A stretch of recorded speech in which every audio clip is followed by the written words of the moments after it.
हिमालय के जंगल में ऐसे कई पेड़ पौधे हैं जो अपने आप में अनोखे हैं। ऐसे पेड़ पौधे और कहीं नहीं पाए जाते।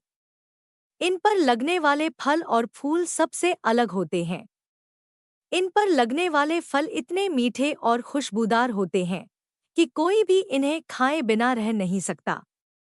ऐसा ही एक पेड़ नदी किनारे था, जिस पर सारे बंदर अपने राजा के साथ रहा करते थे। बंदरों के राजा का नाम महाकपि था। महाकपि बहुत ही समझदार और ज्ञानवान था। महाकपि का आदेश था कि उस पेड़ पर कभी कोई फल न छोड़ा जाए। जैसे ही फल पकने को होता, वैसे ही वानर उसे खा लेते थे। महाकपि का मानना था कि अगर कोई पका फल टूटकर नदी के रास्ते किसी मनुष्य तक पहुंचा, तो ये उनके लिए बहुत हानिकारक हो सकता है। सभी वानर महाकपि की इस बात से सहमत थे और उनकी आज्ञा का पालन करते थे।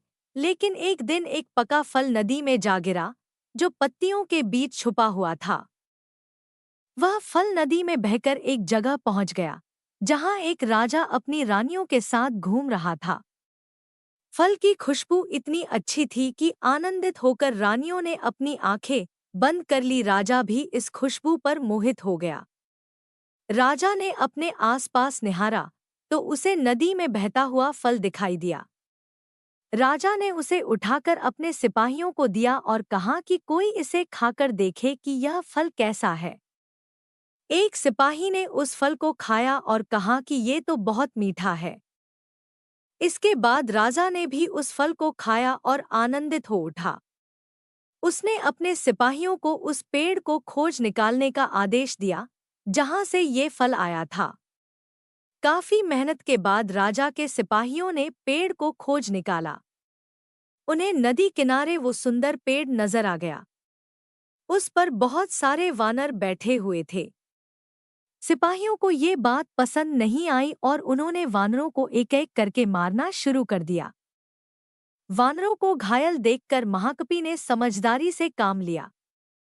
उसने एक बांस का डंडा पेड़ और पहाड़ी के बीच पुल की तरह लगा दिया। महाकपि ने सभी वानरों को उस पेड़ को छोड़कर पहाड़ी की दूसरी तरफ जाने का आदेश दिया। वानरों ने महाकपि की आज्ञा का पालन किया और वो सभी बांस के सहारे पहाड़ी के दूसरी ओर पहुंच गए। लेकिन इस दौरान डरे समय बंदरों ने महाकपि को बुरी तरह से कुचल दिया। सिपाहियों ने तुरंत राजा के पास जाकर सारी बात बताई। राजा महाकपि की वीरता से बहुत प्रसन्न हुए और सिपाहियों को आदेश दिया कि महाकपि को तुरंत महल लेकर आएं और उसका इलाज करवाएं। सिपाहियों ने ऐसा ही किया, लेकिन जब महाकपि को महल लाया गया, तब तक वह मर चुका था। कहानी से सीख, वीरता और समझदारी हमें इतिहास के पन्नों में जगह देती है। साथ ही इस कहानी से यह भी सीख मिलती है कि हर मुश्किल घड़ी में समझदारी से काम लेना चाहिए।